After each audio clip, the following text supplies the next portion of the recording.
Team India women's cricket లో స్మృతి మందానాని queen గా పిలుస్తుంటారు. పురుషులతో సమానంగా మహిళల క్రికెట్ లో సత్తా చాటుతున్న స్మృతి ఇప్పటికే ఎన్నో రికార్డులు సృష్టించింది. ప్రపంచ వ్యాప్తంగా అభిమానులను కూడా సంపాదించుకుంది. ఈ క్రమంలో తన పెళ్లి గురించి ఒక న్యూస్ హాట్ టాపిక్ గా మారింది. అది ఆమె పెళ్లి వెడ్డింగ్ కార్డ్. అవును, మ్యూజిక్ కంపోజర్ పలాష్ తో ఆమె పెళ్లి ఇప్పటికే నిశ్చయమైంది. దీంతో వారిద్దరి పెళ్లి కార్డు ఆన్లైన్ లో లీక్ అయింది. దీంతో ఒక్కసారిగా ఆ కార్డు వైరల్ అయిపోయింది. అవును, క్రికెటర్ స్మృతి మందాన పలాష్ ముచ్చల్ పెళ్లి పత్రిక అంటూ ఓ శుభం కార్డు ఆన్లైన్ లో తెగ వైరల్ అవుతోంది.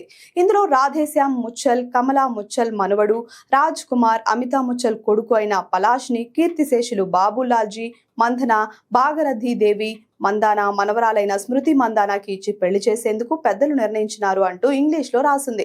అంతేకాదు, ఈ కార్డు కవర్ మీద చేతిలో గిటారుతో పలాష్ ముచ్చల్, బ్యాటుతో స్మృతి మందాన నిలబడి ఫోజులు ఇచ్చినట్లుగా పెయింటింగ్ కూడా జోడించారు. దీంతో ఈ ఫోటోలు వైరల్ అయ్యాయి. అయితే ఇది ఫేక్ ఫోటోనా కాదా అనేది వీళ్లే ధృవీకరించాల్సి ఉంది.